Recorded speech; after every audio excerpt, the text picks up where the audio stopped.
अपने बारे ताला तो बाद चाहते कि गल्ला ना तेरे रसूल मकबूल पेश कर सा क्योंकि टाइम थोड़ा या महफल है ना इस भाई की चाची चलो घंटा डेढ़ महफल हो गया मलक अली अवान भुल्ला भाई ने और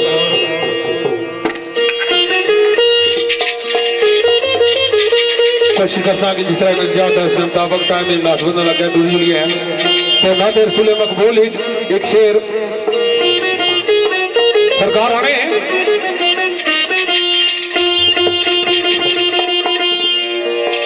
वो नजर पेश की तरह दरबार नजर होनी ना नजर बुलानी जाए नजर पेश की थी सरकार आने के उस काली कमलियां ने निगाह रखा पेश करने वास्ते मेरे को जाई कुछ नहीं